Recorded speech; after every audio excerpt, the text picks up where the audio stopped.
Nigeria's Finance Minister, Wale Edun, has hailed PepsiCo's new $20 million Lagos factory, developed in partnership with DP World, as a milestone for sustainable industrialization and regional competitiveness. The plant, which this week rolled out locally, produced Cheetos for the first time, sources over 90% of raw materials from Nigerian partners, including Northern Nigeria Flour Mill and Grand Cereals. Edun said the investment reflects Tinubu's reforms are creating conditions for growth. Lagos Commissioner noted the partnership will create jobs, expand export opportunities, and integrate local businesses into global supply chain. PepsiCo and DP World emphasized Nigeria's central role as both a production hub and a key export gateway under AfCFTA. Opedeji Opakunle, Head Global Markets and Commodity Trade at KAINOS-EDGE Consulting, joins me now. Thank you for your time. Glad to be here. Yeah, it's a pleasure to have you. So what would you say PepsiCo's $20 million factory investment perhaps signals about investor confidence in Nigeria's economy right now? Yeah, I will say that importantly, we need to segregate investments that come into Nigeria into both FDI and FPI. The FDIs are where this investment falls, and very important because it signals good long-term plans by investors, thinking it's less liquid than FPIs, and so it means that they are more confident in your economy and willing to lock in $20 million long term. And so effectively, this is a positive for us as a country. All right, so positive signals and perhaps the beginning of more, right, much more. And what would you say has positioned Nigeria to take on this investment at this time? Interestingly, when you take a scan of the economy policy-wise, most importantly, you will see first off, there has been liberalization of the FX markets. It essentially means that I know and I can predict what the country is likely to do in various situations. And this gives investors a lot of confidence for both short-term and long-term investments. If they can predict what happens in your economy, they can say, okay, this is my plan or my strategy on how I want to enter and when I want to exit. There is no holding me back when I do not want to be held back or when I foresee a risk. Now, on the other hand, when you take a look at where this portends for inflation, essentially, if we're producing more of what we consume and when we're exporting, like this factory is likely to be a good case study of, it means that there's likely there's less pressure on FX for conglomerates like PepsiCo. If they're sourcing most of their goods locally, it's a good positive for us, because this essentially means that when you look upstream, the producers, the traders, the marketers that feed into this factory, there is a positive for the economy. So a few hundred jobs here and there. Right, and it kind of provides a silver lining to the tough times we've been through, forcing companies and organizations to rethink and come up with the backward integration programs. And you've highlighted or hinted at just a bit of the benefits to the Nigerian economy, but if you can focus and sit on that for a moment, how significant is it that over 90% of raw materials are going to be locally sourced? What impact will that have on the manufacturing sector, considering their declining contribution to the GDP? So when you put it the way you put it, it's an argument amongst a lot of economists in Nigeria, especially as to our manufacturing capacity. It's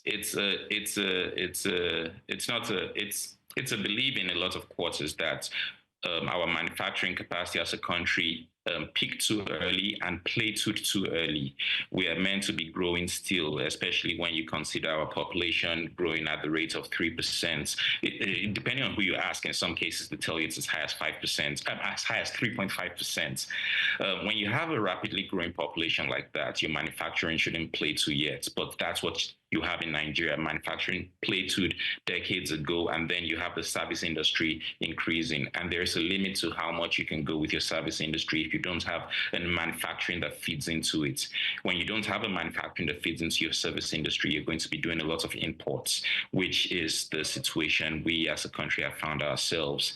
And so it's important that you look at it in that direction and say this is a good thing in the sense that there's going to be less pressure on FX if the sourcing upstream is coming locally, and it will also make these SMEs that work in that sector to standardize their products, commercialize their or formalize their businesses, and a positive for the economy in general. Right, and I mean, I want to sit with you on the what you mentioned about that ongoing argument, manufacturing plateauing.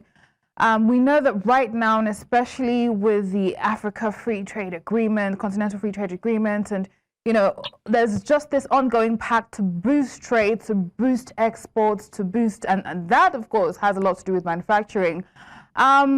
What more needs to be done in that regard? Because you're mentioning manufacturing plateauing. How can we accelerate that? Because those are where efforts are going when it comes to financing and the policies. So what more needs to be done for us to see that boost, an acceleration with manufacturing, a growing contribution to GDP? And what role, let's also pin it down with the conversation we're having now, what role will this particular factory perhaps even play in boosting Nigeria's exports under the AfCFTA? Good you put it that way, because I can easily put it in two silos in this scenario.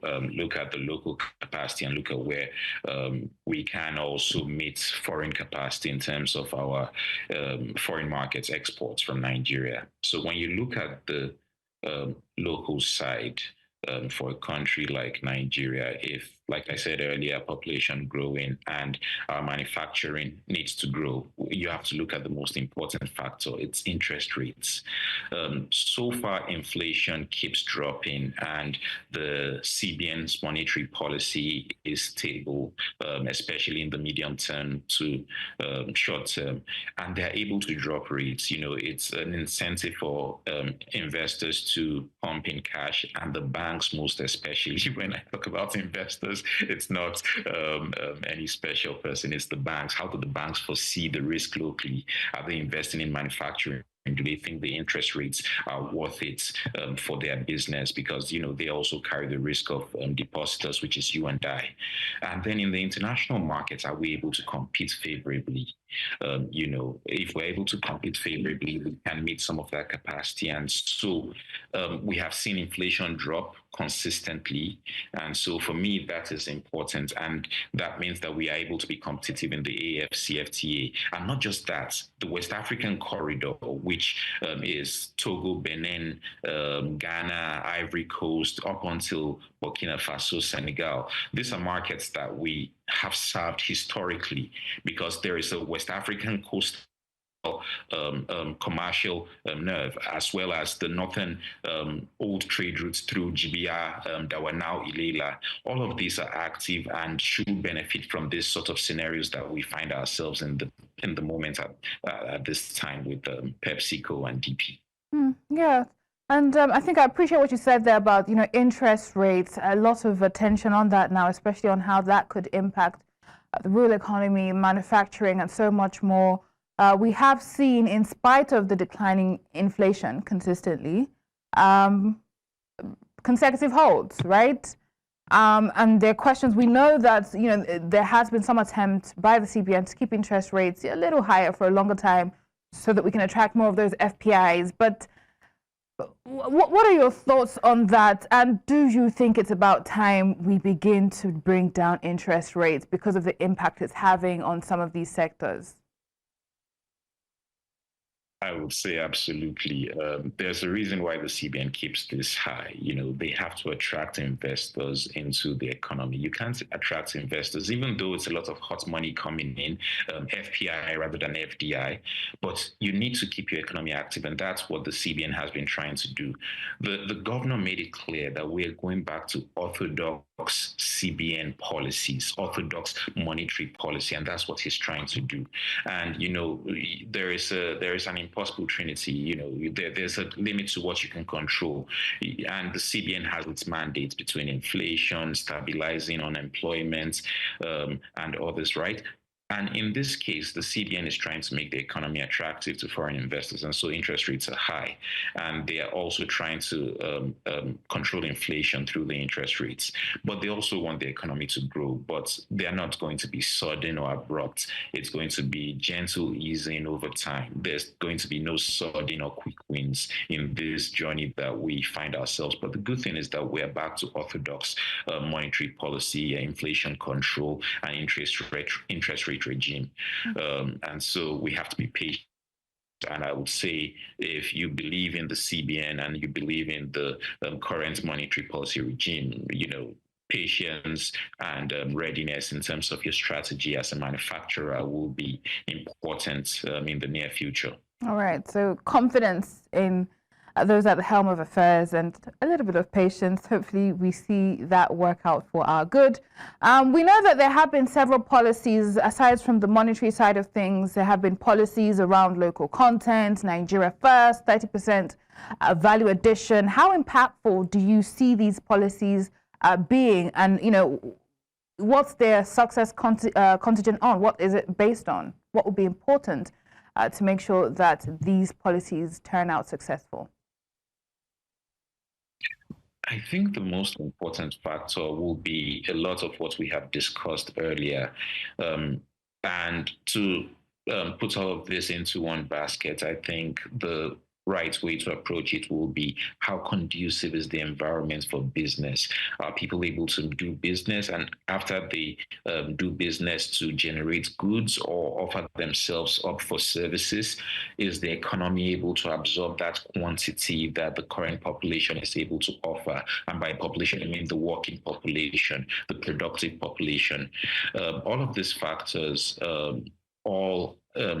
have this same bottleneck of a conducive working environment, and that's where government, is trying to play their hand, and there are important factors that I consider forward-looking, especially from the current government, and most importantly at the top of this is technology transfer. I have not been exposed to know how much of technology transfer we're getting, but there's been a lot of chatter about technology transfer for the machinery that we will be receiving for agriculture. There has been talks on the shea butter value chain recently, where exports have just recently been banned.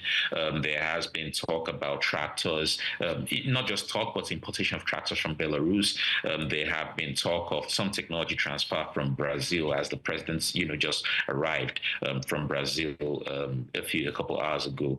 At the top of this, the sustainability long term for these SMEs will be that technology transfer, so that we not fall into the same scenario we find ourselves with Agile Kuta, where there was no technology transfer and the factory isn't, grinding at capacity as one would expect. And so this part of the economy, especially for the MSMEs, I think it will be important that they are sustainable long term. Let's see how policy-wise the government will support them. And we also, as Nigerians, we need to be ready to work to get ourselves out of the situation we currently find ourselves. Yes, indeed. And as we tie things together, the story obviously is, PepsiCo is thinking $20 million to build another factory. And obviously they're doing this in partnership with DP World. How do you think perhaps this model perhaps can also work, and what lessons can other multinationals learn from such partnerships? This is an interesting scenario where you have two global brands coming together. When I think about PepsiCo, I remember Michael Jackson moonwalking out of the fire, powerful brand Pepsi, global. And then you have DP World, which is a Middle Eastern logistics company. They have the infrastructure where they currently are. They have the experience. And they have come into Nigeria by multiple consolidations, trying to scale the lack of infrastructure by scaling their own operations to be large enough to service local Lucozade, Service, Ribena, and now PepsiCo. Such a large base for them to penetrate the entire West African market, making Nigeria a regional hub. So fantastic, two brands coming together. And so I think forward-looking, if we have more of these collaborations where the shortfalls of the economy have caused, maybe looking forward, there should be more collaborations among such global brands to bring in such investments into the country. $20 million is a lot of money for manufacturing in Nigeria, especially when you consider the antecedents of our current situation, when you look at the GDP numbers over a 20-year retrospective analysis. Thank you so much for your time and in-depth perspective on the conversation today. Opedeji Opakunle, Head Global Markets and Commodity Trade at KAINOS-EDGE Consulting.